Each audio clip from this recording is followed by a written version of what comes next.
Allah.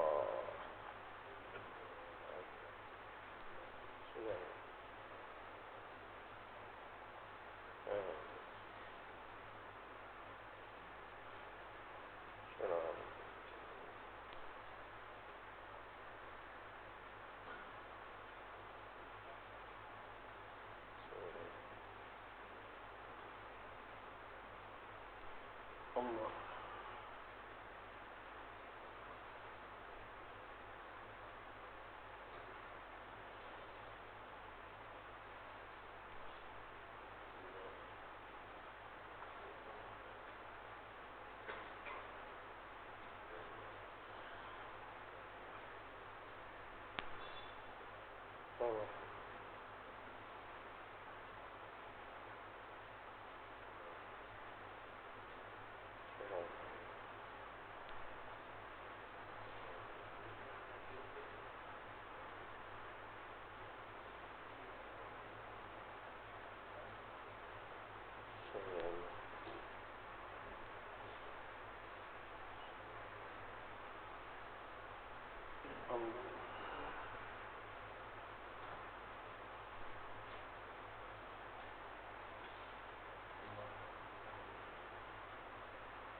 أستغفر الله العظيم الذي لا إله إلا هو الحي القيوم. أعوذ بالله السميع العليم من الشيطان الرجيم. بسم الله الرحمن الرحيم. السلام عليكم ورحمة الله وبركاته. الحمد لله القائل في القرآن الكريم: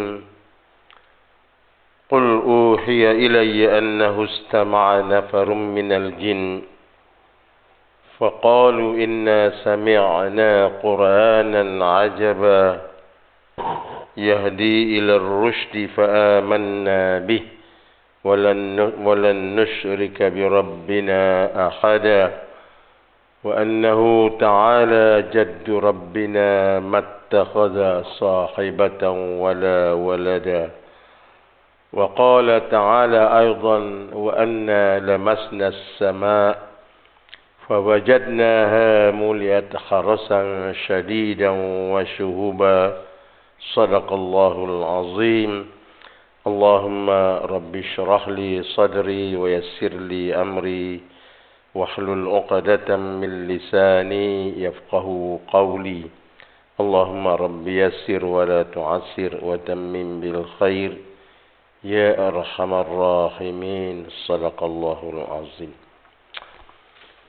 Yang dihormati Prof. Zainuddin selaku pengerusi surau, Tuan Imam, barisan saf kepimpinan surau, seterusnya sidang jamaah muslimin muslimat yang dirahmati Allah. Alhamdulillah dengan izinnya pada malam ini dapat lagi kita bertemu dalam kuliah bulanan saya di sini, iaitulah pada hari Isnin minggu yang keempat. Alhamdulillah. Pada malam ini kita menyambung lagi kuliah kita ini dengan merujuk kepada teks kitab kita, iaitulah bekalan kebahagiaan dan petunjuk jalan menuju syurga Allah, karya dan rumusan daripada Ahlul Hadis Imam Ibn Hajar Al-Asqalani, yang mudah-mudahan dengan membaca, mendengar dan menaakuli setiap bait kata-kata dan tulisan yang ada dalam kitab ini, mudah-mudahan memberi manfaat kepada kita bagi menambahkan iman kita dan keyakinan kita kepada Allah Subhanahu wa taala. Pada malam ini kita pergi pada bab yang kelima, iaitulah tentang beberapa rahsia Allah yang sengaja disembunyikan daripada kehidupan manusia. Memang Allah Ta'ala tak bagi tahu. Tidak semua perkara kita nampak, kan? Malah kita ni sebenarnya sidang jamaah, Allah Ta'ala bagi hijab. Mata kita ni ada hijab, ada apa? Pendinding. Kalau Allah Ta'ala buka semualah, susah kita tuan-tuan. Macam jugalah kita ini, dalam setengah keadaan Allah jadikan kita lupa. Lupa perkara-perkara yang lampau yang ada hikmatnya. Lupa masa kita kecil dulu, kan. Pengalaman-pengalaman pahit. Kalau tak lupa kita, kita menjadi orang yang sangat traumatik. Kan? Tak boleh lupa. Ingat mak marah kita, mak pukul kita, ayah pukul kita. Tak boleh lupa. Tak boleh tuan-tuan. Ya. Sebab itu manusia ini namanya insan daripada perkataan nisyan, lupa. Ada hikmatnya. Tapi kalau pelupa sangat pun tak boleh juga, kan? Jadi alpa dan lalai. Semayang pun alpa, pelupa, sampai kita kena sujud sahwi. Demikian juga Allah Ta'ala adakan hijab. Dan Allah Ta'ala tak bagi kasyaf. Kalau kita nampak semualah. Lalu ke kubur, nampak orang dalam kubur dengan azab kuburnya, kan? Risau. Allah Ta'ala buka, nampakkan semua jin, syaitan yang ada. Haru kita tuan-tuan. Sebab itu kita ada hijab. Kecuali bagi setengah orang yang sengaja Allah Ta'ala buka pada mereka. Yang kadang-kadang mereka hanya untuk maklumat pengetahuan mereka dan tidak untuk disampaikan, khususnya kepada orang awam yang kadang-kadang menimbulkan kekeliruan dan kecelaruan dalam masyarakat. Sebagai contoh sidang jamaah, saya memulakan muqaddimah hadis bicara pada malam ini bagaimana jin-jin contoh. Surah jin ini surah yang sangat terkesan. Dia ada 30 ayat. Allah mulakan surah jin ini dengan menyebut Qul uhiya ilayya annahu istama'a nafarum minal jin faqalu inna sami'na qur'anan ajaba. katakanlah wahai Muhammad, diwahyukan kepadaku bahawa terdapat istama'an nafarum minal jin, sekelompok di kalangan jin yang telah mendengar dan mengakui inna sami'na Qur'anan ajaba, kami telah mendengar ayat-ayat Al-Quran yang sangat menakjubkan. Faqul inna sami'na Qur'anan ajaba yahdi ila ar-rusydi fa amanna bih wa lan nusyrika bi rabbina ahada. Jin ni buat pengisytiharan, lan nusyrika bi rabbina ahada, kami sekali-kali tidak akan mensyirikkan Tuhan kami. Tak kiralah jin Islam ke, jin kafir ke, syaitan pun dia tahu Allah itu berkuasa. Inni akhafu Allah Rabbal Alamin. Aku pun takut pada Allah. Dalam keadaan takut, dia ingkar juga. Ayat yang berikut tu, saya lompat tadi ayat 6, tak silap saya. Kalau baca urutan adalah bagaimana jin ni tuan-tuan. Disebutkan oleh Allah, wa anna lamasna as-sama' fawajadnaha muliat harasan syadidan wa syuhuba. Kami coba menerobosi langit, mencari rahsia-rahsia di langit, jin-jin ni. Fawajadnaha muliat harasan syadidan wa syuhuba. Kami bertemu dengan penjaga-penjaga langit di kalangan para malaikat yang syadidan wa syuhuba, yang keras dan tak boleh buat main-main para malaikat ini. Jin nampak begitu. Dan tuan-tuan ingat tak bila Nabi nak Mi'raj ke langit bersama Jibril alaihissalam? Kan syaitan ni dia nak ikut Nabi. Dia nak mencari rahsia-rahsia di langit tu. Dia ikut Nabi. Tak dibenarkan, ikut lagi. Dia nak ikut, nak cari rahsia di langit. Sehingga akhirnya Jibril mengajarkan kepada Rasulullah sallallahu alaihi wasallam satu doa yang sekarang dikenali dengan doa Ruqiyah Jibril. Ini boleh buat perubatan kalau ada gangguan-gangguan jin dan juga iblis.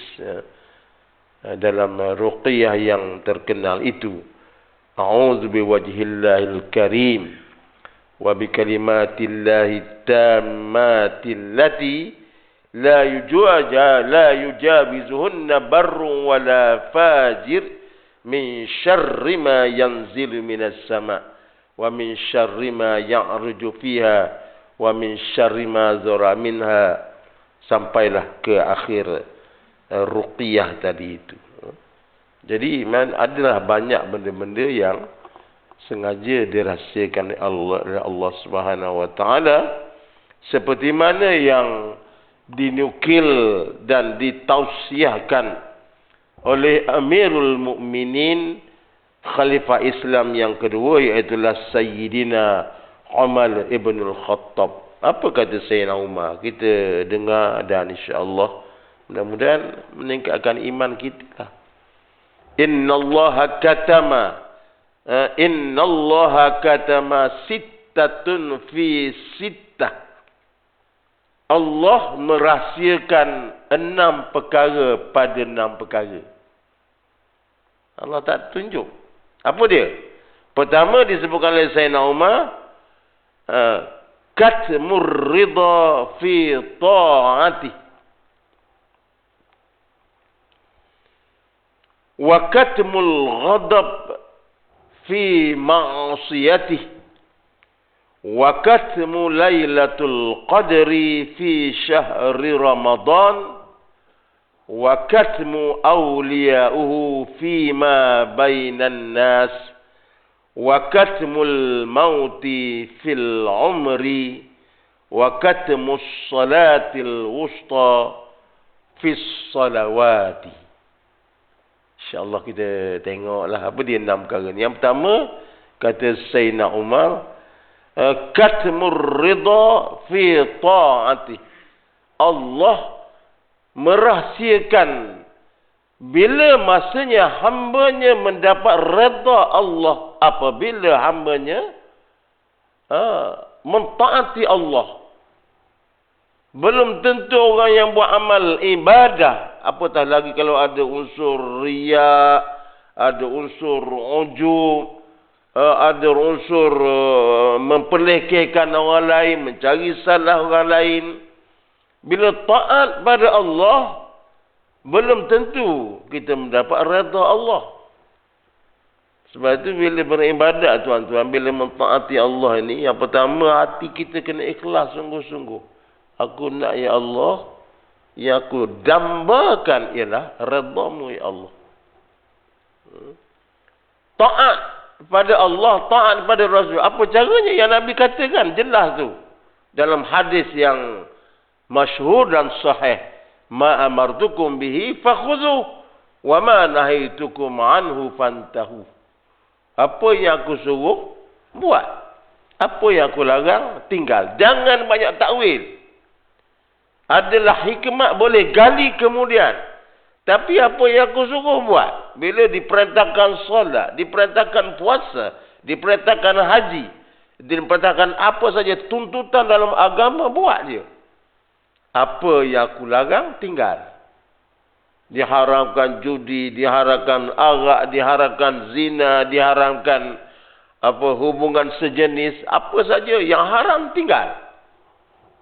Itu jadi hamba yang taat pada Allah.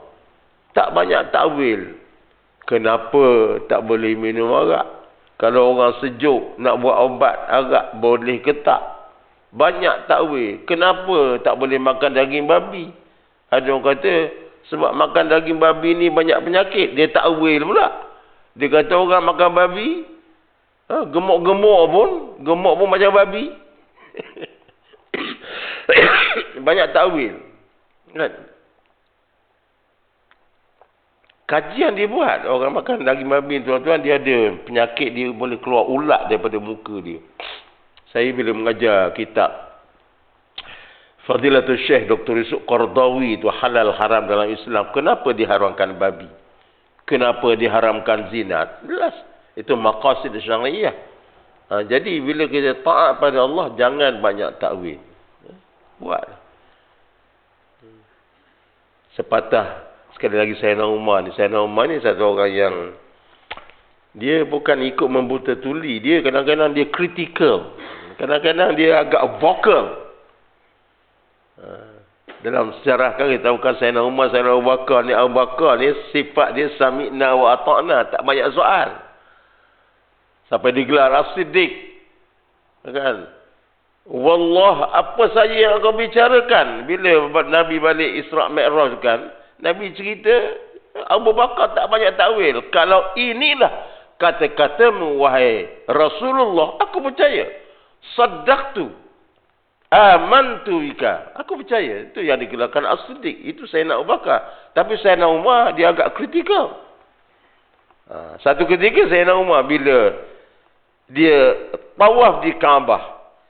Dan antara amalan sunat tawaf itu ialah mengucup Hajar Aswad. Ini sunat tuan-tuan ya. Sunat. Sampai kalau kena cekik leher, kena berebut, kena tindih, dipijak. Pijak orang tak payahlah. Ya. Saya nak cium wajah Aswad. Kan dia poli dekat Hajar Aswad kan. Dicekiknya leher kita, ditolak je ke belakang. Masa tu orang berebut-rebut. Kata terjelir kita, tak payahlah kata. Sunat je pun. Tapi kalau boleh, ialah kita datang jauh-jauh. Rasulullah kucuk. Apa kata Sayyidina Umar? Wahai sang batu hitam. Wahai Hajar Aswad. Kalau tidak kan aku tengok Nabi mengucukmu, wahai Hajar Aswad. Tak mahu aku kucuk kamu. Sebab aku tahu kamu ini sekadar batu hitam. Yang tak boleh memberikan manfaat apa-apa pun, batu je. Tapi bila aku tengok Nabi kucuk, aku kucuk. Walaupun aku tahu bahawa kamu tak boleh memberikan manfaat, tak boleh berikan mudarat. Yang boleh manfaat mudarat Allah Ta'ala. Kan? Kena yakin sungguh tuan-tuan tu.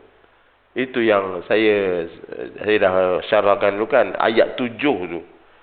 Ayat 7 ni ayat munjiat tuan-tuan. Amalkan ya. Amalkan. Ustaz, itu mana ni? Cari senang je. Tuan-tuan buka YouTube je. Type je ayat munjiat ayat 7. Qul lan yusibana illa ma kataballahu lana. Huwa maulana wa 'ala Allahi falyatawakkalul mu'minun. Katakanlah wahai Muhammad, tak ada satu perkara pun yang boleh menimpa kami kecuali apa yang Allah Taala dah tulis dah. Apa yang ayat kedua tu Allah Taala sebutkan. Ini daripada surah Yunus. In yamsaskallahu bidurrin fala kashifa lahu illa hu. Wa in yuridka bi khairin fala radda li fadli. Yusibu bihi man yasha'u min ibadi wa huwal ghafurur rahim. Kalau Allah nak seseorang itu ditimpa mudarat, la kashifa lahu illa. Tak ada satu kuasa pun yang boleh mencegah dia daripada ketentuan Allah. Orang ni terkena mudarat. Wa in yurika bi khairin la radda li fadli. Allah Ta'ala nak kebaikan pada kita ni, kena yakin tuan-tuan sungguh-sungguh usaha pada kita. Tapi kalau Allah Ta'ala tak bagi, tak jadi. Kalau Allah Ta'ala nak bagi, in yuridka bi khairin, nak satu kebaikan, fala radda li fadli. Tak ada satu kuasa pun yang boleh menolak kebaikan yang Allah Ta'ala dah tentukan pada kita. Sebab itu, falyatawakkalul mu'min. Sebab tu kita kena banyak tawakal pada Allah. Kenalah tuan-tuan kan. Ikhtiar, doa, tawakal. Nak tiap kali nak naik kereta, baca. Baca Bismillahirrahmanirrahim wa mursaha inna rabbi laghafurur rahim. Paling kurang lah tu lah. Paling kurang Bismillahirrahmanirrahim.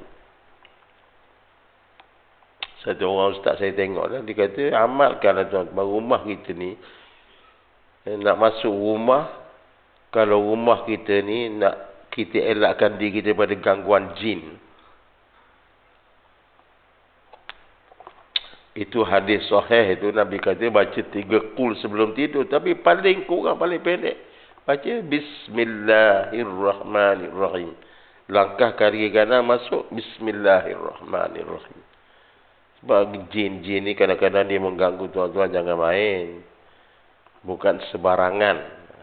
Kadang-kadang dia mengganggu keluarga kita, hatta sampai pada peringkat dia boleh mengganggu hubungan suami isteri. Apa yang disebutkan sebagai sihir tafriq. Sihir nak memisahkan suami isteri. Isteri tengok suami asyik nak marah, nak gaduh.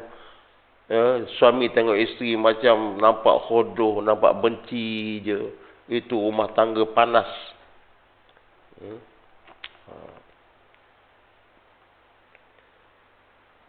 Surah Al-Baqarah ayat 102. Kalau tuan-tuan kalau boleh hafal lah. Wattaba'u ma tatlu syayatinu ala mulki Sulaiman.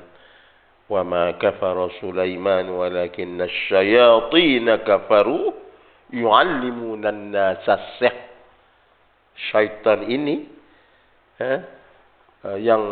yang kufur ini yu'allimuna an-nasa sihr, mengajar manusia akan ilmu-ilmu sihir. Antaranya apa dia? Ayat tu panjang tuan-tuan. Wa yata'allamuna minhuma ma yufarriquna bihi bainal mar'i wa zawji. Untuk memisahkan antara suami dan isteri. Baik. Sidang jamaah yang dirahmati Allah. Jadi Allah Ta'ala merahsiakan redanya. Jadi kita tak tahu bila kita dapat redha Allah. Cuma yang kita minta, ya Allah, aku ibadat ni, aku mentaatimu, ya Allah. Redha dan terimalah amalanku, ya Allah. Tu yang kita baca Al-Fajri tu kan, hujung tu, ya ayyatuhan nafsul mutmainnah irji'i ila rabbiki radiyatan mardiyah. Wahai orang yang tenang, mudah-mudahan kita lah tuan-tuan ya. Tenang dah, kita tenang dah tuan-tuan. Santai, mari surau, hati lapang, dengar kuliah, semayang, tenang kita. Ya, tak salah urusan duniawi, tapi jangan sampai urusan duniawi itu mengharu-birukan fikiran kita sampai tak kosong. Allahu Akbar. Projek masuk tender ni dapat tak ni? Labu banyak dah. Tak tenang tuan-tuan. Allah Ta'ala sebut diri yang tenang, apa dapatnya? Radiyah. Yang pertama, dia dapat keredha. Dia redha. Kalau dia nak mati, dia redha. Mardiyah, Allah redha pada dia. Dan ini janji Allah, fadkhuli fi ibadi wadkhuli jannati. Masuklah kamu di kalangan hamba-Ku dan masuklah kamu dalam syurga-Ku. Kalau kita nak mati ni, kita nak tu kan. Malah saya lompat sikit lah. Yang kelima tu yang saya nak Umar kata, katmul mauti fil umri. Allah merahsiakan kematian pada umur kita. Kalau tuan-tuan baca tafsir surah Allahumma salli ala sayyidina Muhammad Al-Waqi'ah tu. فَأَمَّا إِنْ كَانَ مِنَ الْمُقَرَّبِينَ فَرَوْحٌ وَرَيْحَانٌ وَجَنَّةُ نَعِيمٍ. Adapun orang-orang yang dekat dengan Allah, Al-Muqarrabin. InsyaAllah kita lah tuan-tuan, mudah-mudahan kita banyak doa ni, mudah-mudahan dapat redha Allah. Apa janji Allah? Rauhun wa rayhanun. Dia mendapat jemputan, lambaian daripada para malaikat. Wa jannatu na'im. Orang-orang ni memang nampakkan pada mereka syurga na'im. Sebab itu jangan takut mati tuan-tuan. Jangan takut mati. Kalau takdir kita sampai umur kita pasrah lah. Cuma sedia kan. Tapi kalau tanya siapa-siapa pun, takut tak? Takut. Sebut mati ni takut tuan-tuan. Kecuali orang ambil dadah, dia tak takut mati lah. Dia dah pening, dia nak bunuh diri tu. Dia dalam keadaan subconscious. Tapi kalau tanya orang kita pun, kalau dia kata Allah, kalau boleh, memang kita nak tangguh ni, kalau boleh. فَيَقُولَ رَبِّ لَوْلَا أَخَّرْتَنِي إِلَىٰ أَجَلٍ قَرِيبٍ. Bila datang nak menjengah kematian, minta semua, ya Allah, boleh tak engkau tangguhkan kematian aku lewat sikit. Fa'as-saddaqa wa aku minas salihin. Aku nak bagi sedekah. Allah Ta'ala tak sebut aku nak semayang, aku nak puasa, aku nak tolong orang. As-saddaqa, aku nak bagi sedekah. Aku minas salihin, aku nak jadi orang salih. Allahu Akbar. Kita tak tahu bila umur kita tuan-tuan kan. Cuma segini ada lah. Nabi kata segini ada dah. 60, 70.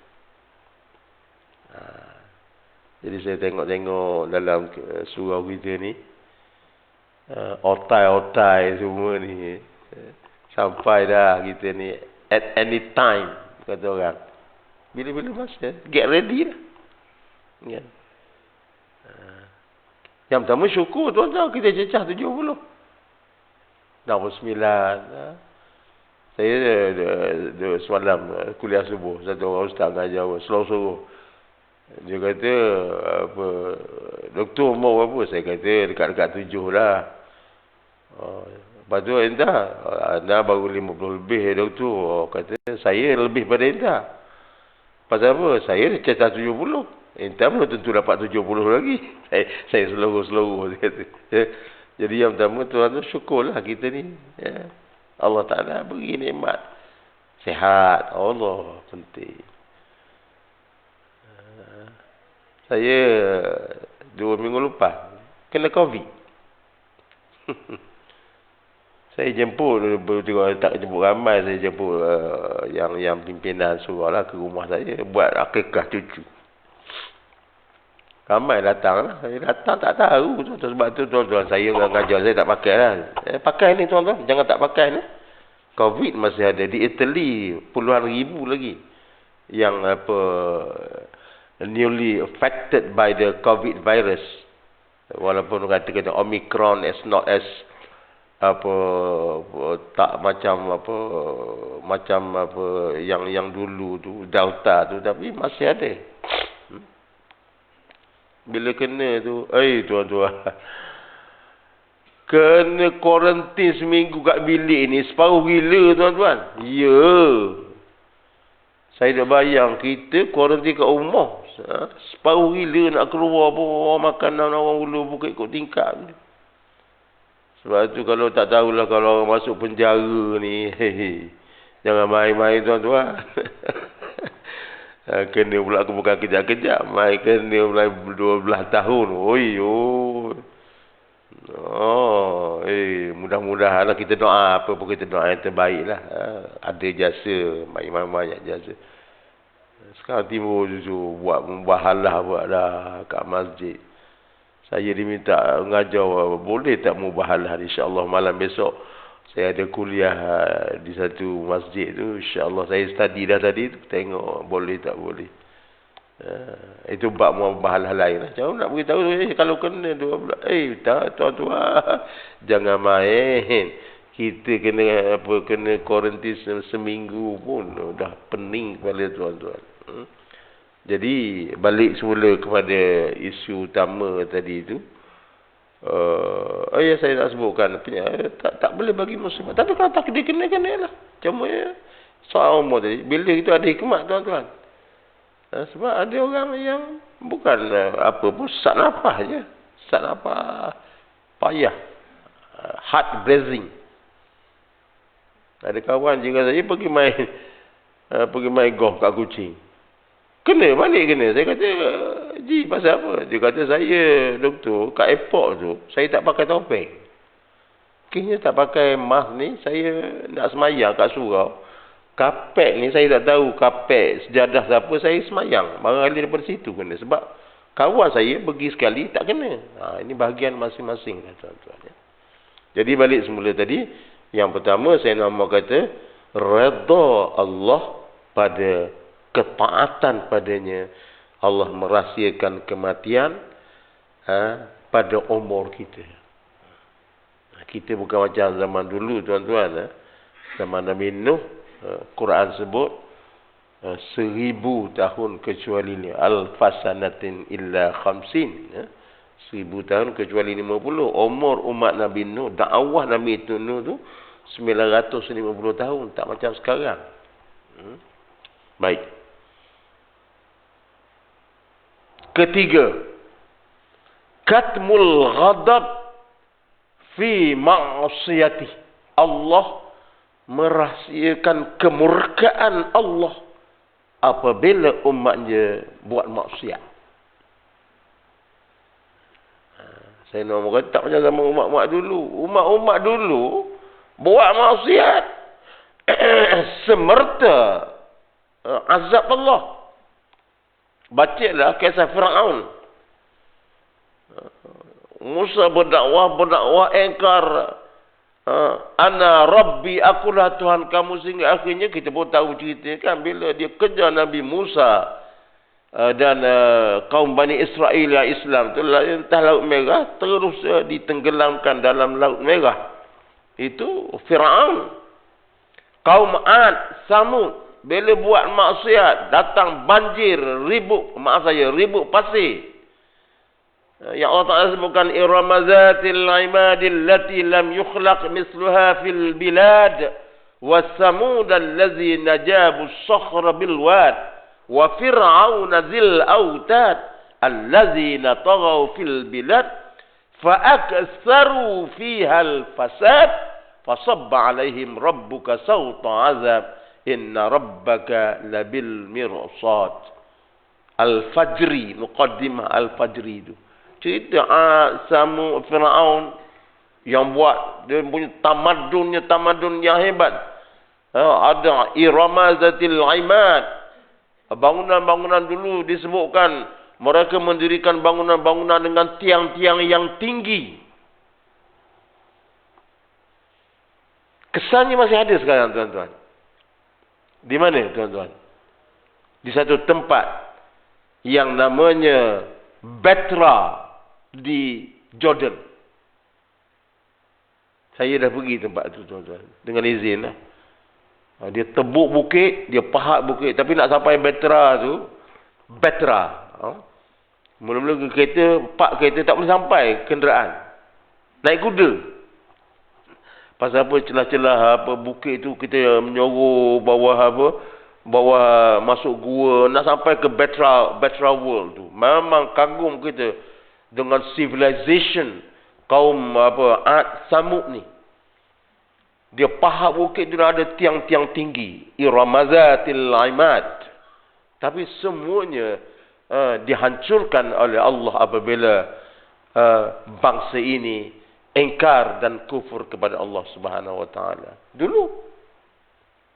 Contoh yang kedua, banyak contoh. Yang kedua, kaum Nabi Lut. Yang mengamalkan seks songsang. Berita terbaru di Australia, katanya Prime Minister of Australia is going to approve new law whereby they will allow and permit this transgender and bisexual ni. Allahu Akbar. Kita ni pun dulu heboh juga macam-macam. Kelompok yang anti-Islam ni dia buat macam-macam. Termasuklah yang mendalangi sebagai mereka yang berada di belakang yang guru-guru LGBT ni, tuan-tuan. LGBT, lesbian, gay, bisexual and transgender. Kaum Nabi Lut dah ada dah. Tak suka pada perempuan, suka pada sama-sama lelaki. Turun balik Allah Ta'ala, datangkan malaikat. Kita tahu cerita kan? Datang malaikat yang comel-comel. Kalau sekarang kita orang jambu-jambu lah. Dia ikut lelaki ni. Ingatkan lelaki biasa. Sebenarnya Allah Ta'ala nak turunkan. Lantas akhirnya, serumusannya dua bandar yang berada di Urdun ketika itu, ditenggelamkan, ditelingkupkan oleh Allah. Dan sekarang kesannya masih ada. Kajian arkeologi masih ada kesan-kesan bandar ni dalam yang dikenali sebagai Laut Mati, Al-Bahrul Mayyit, Dead Sea. Bandar apa namanya? Sodom dan Gomora. Tu daripada perkataan Sodom itulah datang perkataan sadist. Sadis ni ialah kelompok setengah manusia ni dia mendapat kepuasan hubungan intim dengan menyakiti pasangannya. Itu golongan sadis. Nak kenal siapa? Budak-budak kita tak tahu asal-usul. Iaitulah kalau budak-budak lelaki ni, ramailah kalau yang barat tu, dia cocok hidung, dia cocok bibir, dia pakaikan, kadang-kadang pakai rantai, telinga. Kalau perempuan pakai seluar lain lah, ya, kan dipakai gelang macam-macam.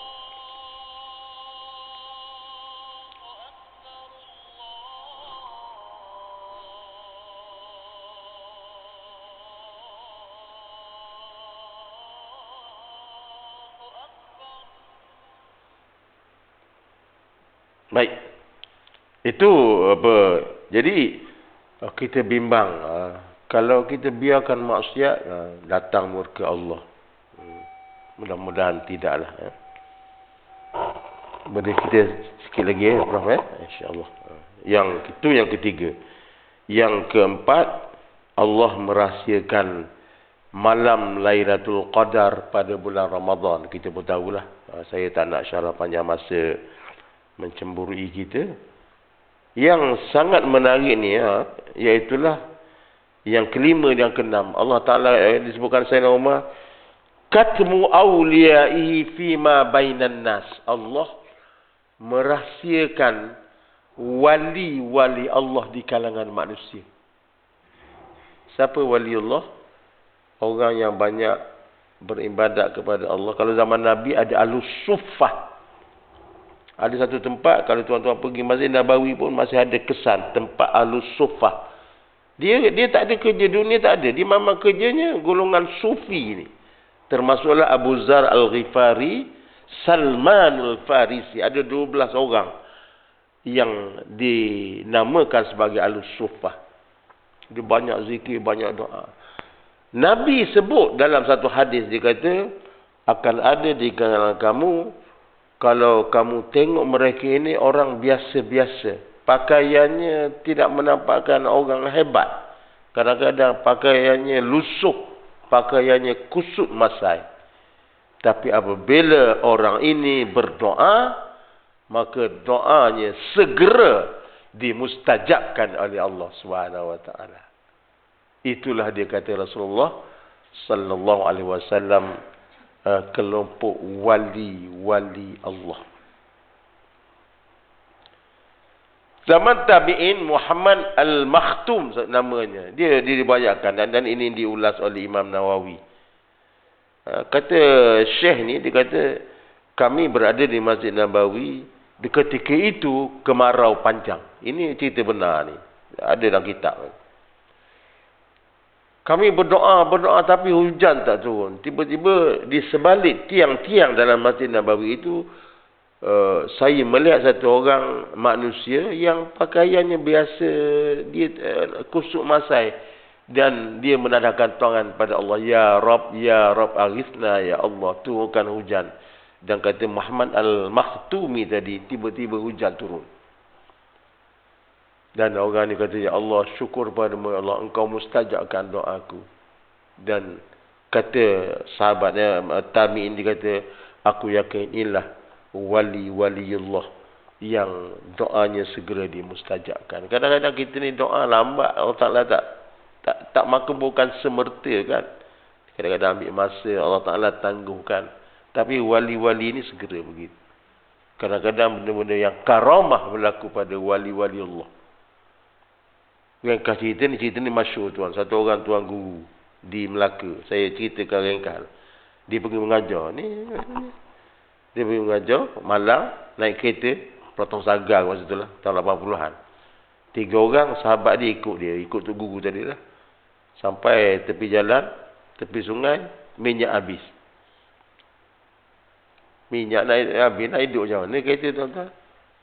Tuan guru ni, barangkali dia wali Allah ni. Tapi dia tak beritahu jangan cerita. Dia kata dia pergi bawa botol, ambil air sungai, kebetulan mati kat tepi sungai. Buka tangki minyak, masuk air. Start hidup. Jadi 3 orang tercengang. Tapi tuan guru cerita, dia kata jangan sekali-kali bocorkan peristiwa ni pada orang lain. Kecuali lepas dia mati, barulah 3 orang ni baru berani muka mulut.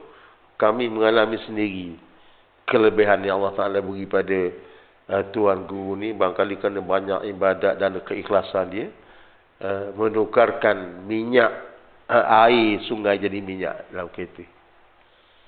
Kita macam, hidup tak? Boleh hidup tuan-tuan? Boleh. Tak ada minyak boleh hidup? Boleh tak hidup kereta? Ada kereta. Tu tepi jalan tu, lebuh raya tu. Tak ada minyak. Tesla. Pergilah. Mana minyak beli tu. Tapi kereta tu dekat 400,000. Baloi je ke tuan-tuan. Sekarang banyak dah electric car sekarang ni. Ini bukan waliullah lah. Ini teknologi manusia. Baik. Dan yang akhir sekali, yang keenam, Allah Ta'ala menyebut, hafizu ala salawati was salatil wusta wa qumu lillahi qanitin. Allah merahsiakan sembahyang wusta. Quran sebut tu. Jagalah sembahyang dan jagalah sembahyang wusta. Secara rumusannya apa sembahyang wusta? Tak masuk sembahyang maghrib isyak. Sebab maghrib isyak ni mudah kita datang. Kita ada kereta, datang masjid, surau. Al-wusta, ada khilaful ulama yang pertama. Dan ini berlaku zaman Nabi SAW, ialah sembahyang zuhur.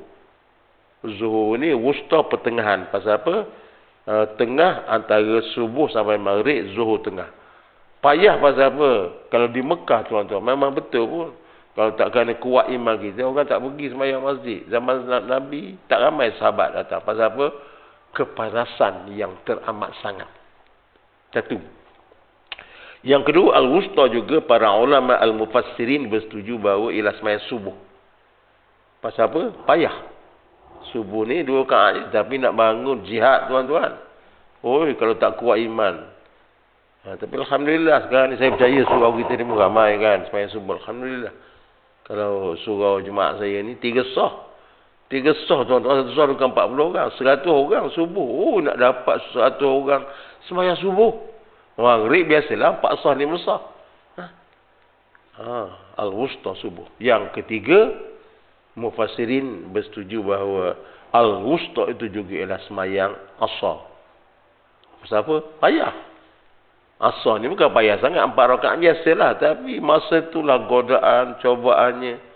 Sehingga Allah Ta'ala berfirman dengan waktu asar. Padahal boleh je asar, waktu ni banyak istilah lain. Ad-dahri, waktu juga. Hal ata 'alal insani hinun minad dahri lam yakun syai'an madhkura. Ad-dahri, waktu. Az-zaman, waktu. Tapi secara khusus, wal asri, demi waktu, asar, innal insana lafi khusr, manusia rugi. Sampai habis hayat tadilah. Jadi sedang jemaah yang dirahmati Allah, inilah 6 perkara yang mudah-mudahan kita carilah. Koreklah, carilah rahsia-rahsia yang Allah datangkan. Mudah-mudahan kita mendapat redha Allah Subhanahu Wa Taala. Cukup sekadar itu, kita pun dah isyak. Mudah-mudahan ada barakah manfaatnya kepada saya dan kita bersamalah, insya-Allah.